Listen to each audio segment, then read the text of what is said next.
विश्व हिंदू रक्षा परिषद के अंतर्राष्ट्रीय अध्यक्ष गोपाल राय ने लखनऊ में एक प्रेस कॉन्फ्रेंस के दौरान धर्मांतरण के मामले में चौंकाने वाला खुलासा किया। उन्होंने बताया कि कई मामलों में धमकाकर धर्मांतरण कराया जाता था। यह केवल व्यक्तिगत मामलों की बात नहीं, बल्कि एक बड़ी साजिश है जिसका उद्देश्य हिंदुओं को खत्म करना है। गोपाल राय ने कहा कि पीड़ित लड़कियां और उनके परिवार इस प्रेस वार्ता में मौजूद थे, जो इस गंभीर मुद्दे की गवाही दे रहे थे। उन्होंने बताया कि धर्मांतरण की इस साजिश के पीछे एक संगठित नेटवर्क काम कर रहा है, जो समाज को तोड़ने की कोशिश कर रहा है। राय ने सभी से अपील की कि इस मुद्दे पर जागरूक रहें और एकजुट होकर इस साजिश का सामना करें। यह समय है जब हर हिंदू को अपनी पहचान और संस्कृति की रक्षा के लिए खड़ा होना होगा। हम लोगों ने एक हेल्पलाइन का योजना बनाया, जो कल सभी मीडिया के सामने हमारे वर्कर जो टीम है कॉल सेंटर के सब लोग कल दिन भर लगे थे। आज प्रेस कॉन्फ्रेंस था और जैसे ही ये अपना सनातन हेल्पलाइन नंबर जारी हुआ है, देश भर से लोगों का फोन आ रहा है। और सबसे बड़ी बात मैं बता दूं, पूरे देश की बात बता दूं, जो समस्या उत्पन्न होती है वो चौकी इंचार्ज से लेकर के इंस्पेक्टर तक होती है। आपको मैं बताऊं, FIR तक दर्ज नहीं होता है। कुछ 30% ऐसे पुलिस अधिकारी हैं जो तत्काल गरीबों की मदद करते हैं या पीड़ितों की मदद करते हैं। विश्व हिंदू रक्षा परिषद उनकी लड़ाई लड़ रहा है। और मैं सबसे बड़ी बात आपको बताना चाहूंगा कि यहाँ पर भी देखिए एक बहन बैठी हुई है, इसकी बेटी ये है, इसको छांगुर गैंग के लोगों ने अपहरण किया, फिर निकाह किया और निकाह करने के बाद सारे प्रक्रिया जो झेल रहे हैं सब, क्योंकि वहाँ हिंदू की आबादी कम है, ये बोल भी नहीं सकते। एप्लीकेशन लेके जाते हैं, पुलिस पैसा ले लेती है उनके गिरोह से। और ये यहाँ की ग्राम प्रधान है, ग्राम प्रधान क्योंकि पुलिस से मिली रहती है। तीसरी चीज ये देखिए, ये नसीम अली, ये मुख्य आरोपी, ये दोनों मिल करके कई हिंदू लड़कियों का शोषण कर रहे हैं। बहुत सी चीजें हमारे सामने नहीं आ पा रही है, क्योंकि बहुत लोगों के फोन आए हैं कि हमें मरवा देगा, हमें ये कर देगा। अब यहाँ तक कुछ लोगों ने कहा कि जो मजार है उसके अंदर भी बहुत लोगों को दफना दिए हैं सब। ये जो छांगुर गैंग है और जितनी गैंग है इस समय, जैसे आप देख लीजिए कि ये शाहीन बाग में जो प्रकरण हुआ था, शाहीन बाग वाले तो धरना प्रदर्शन खुद दिए, शाम को बिरयानी खाए। लेकिन ये सब पूरा देश में इस समय भारत को इस्लामी राष्ट्र बनाने की योजना है, इसलिए हिंदू बाल बेटियों को ये लेकर के इनका गलत इस्तेमाल कर रहे हैं। अभी मैं बताऊं, परसों रात में मुझे देवरिया से फोन आया कि खुकुंदू थाना क्षेत्र में एक लड़की है, जो हिंदू लड़की है 15 साल की, और एक लड़का लेकर के कहीं गायब है।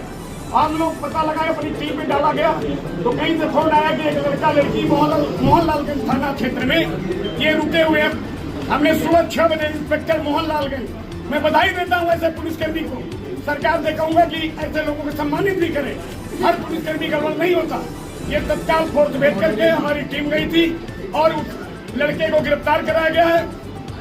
वो पीड़ित लड़की के साथ अगर हम लोग नहीं टाइट रहते तो ऐसी स्थिति में उसके साथ गैंगरेप होता और साथ साथ में धर्मांतरण कराया जाता, पता नहीं कहाँ भेज दिया जाता। तो ऐसे ऐसे समस्या तमाम है। ये देखिए, ये लड़के के नाम है बदर सिद्दीकी। ये दिल्ली यूपी से कम 50 लड़कियों को ये शिकार बना चुका है। लव मैरिज के नाम पर धर्मांतरण कराना और इनका शोषण करना। ये देखिए, इसके शिकार जो है, देखिए नेगी भी हैं, इनकी बहन को भी ले गया है। इस तरह से देखिए, हमारी बहन बगल में बैठी हुई है। और ये देखिए सऊदीया का है, ये पाकिस्तान में रहता है, हाइल अलविदा में। ये बड़ा वहाँ से चक्र चलता पूरे विश्व में।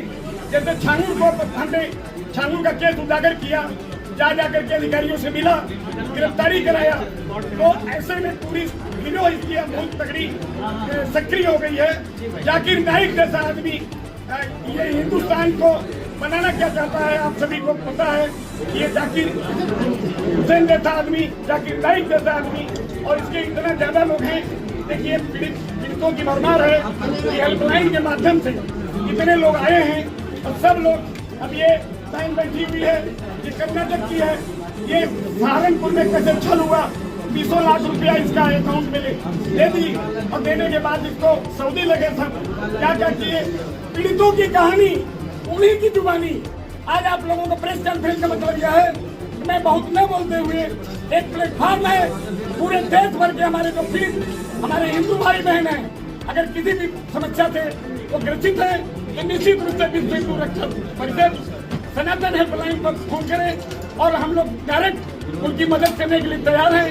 सरकार से, प्रशासन से सहयोग दिला करके। तो मैं चाहूंगा सबसे पहले दादा आप अपना परिचय देकर के क्या समस्या 2 मिनट में बताइए। पीड़ित में ये आशा नेगी के 6 साल पहले बात हुई थी और उसने ये कहा कि भैया मेरे साथ वो हत्या कर देगा क्योंकि 2-3 लड़कियों को फंसाया हुआ है। अब इन्होंने कहा बेटी बहन तुम छोड़ दे, आजा मेरे पास। लेकिन वो कही कि मैं अपने लैपटॉप ले लूं। लैपटॉप लेने के चक्कर में उसने गायब कर दिया। पता लगा विदेश में कहीं बेचा है या कुछ काम करा रहा है, कहीं बंधक बना के रखा है। सरकार को इस पर जांच करनी चाहिए और सभी देशवासी जो हमारे हिंदू समाज के हैं सनातन धर्म के लिए लगे और हिंदू एकजुट हों, क्योंकि जागो हिंदू जागो। अगर हिंदू नहीं जागेगा तो हिंदुस्तान खत्म हो जाएगा। मैं आपको बता दूं, जिस तरह से हिंदुस्तान को कट करके पाकिस्तान बना, बांग्लादेश बना, तो सभी देश के बहनों भाइयों से मेरा निवेदन है कि जहाँ भी आप हैं संगठित रहिए। संगठित नहीं रहने तो निश्चित रूप से आने वाले दिन में जिस तरह भारत का टुकड़ा होता चला आ रहा है, इसमें भी पश्चिम बंगाल में जब मुर्शिदाबाद में हत्या हुई थी, हिंदुओं के हम लोग गए थे, जाने के बाद मुर्शिदाबाद में हमारी टीम को गिरफ्तार कर दिया गया, कुछ देर बाद छोड़ा गया।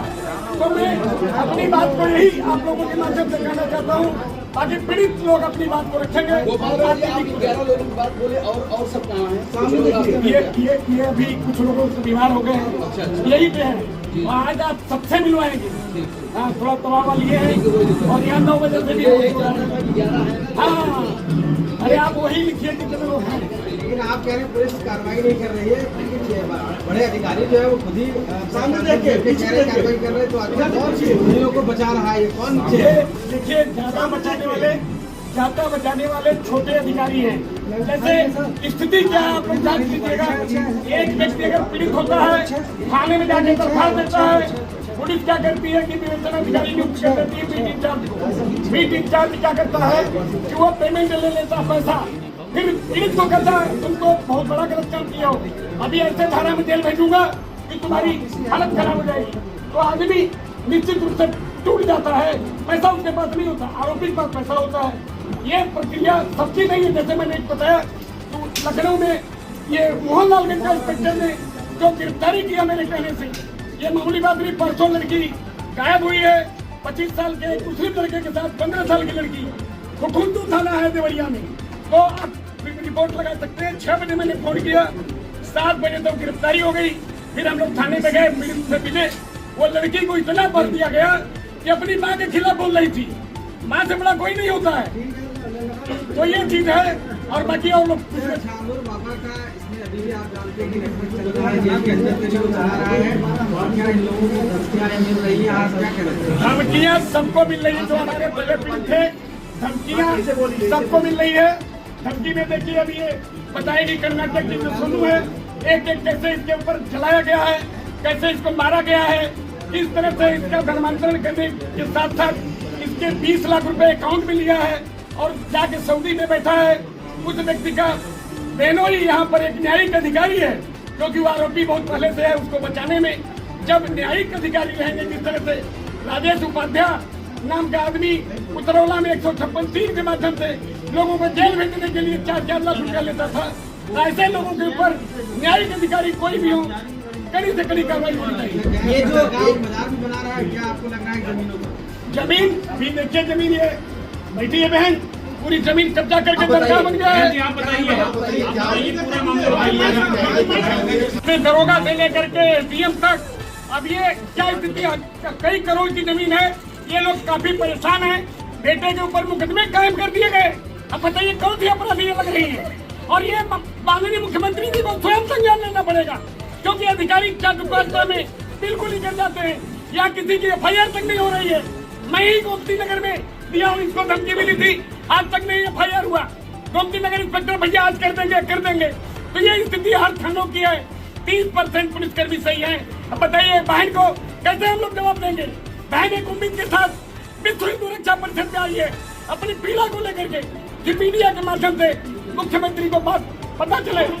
बताइए वहाँ मजार बन रहा है, वहाँ पर धर्मांतरण हो रहा है, पुलिस से शिकायत करने पर, प्रशासन से शिकायत करने पर कोई बात नहीं हो रही है, ये गलत है। आप बताइए, जोर से बताइएगा। माइक पे आ जाओ, माइक पे आ जाओ।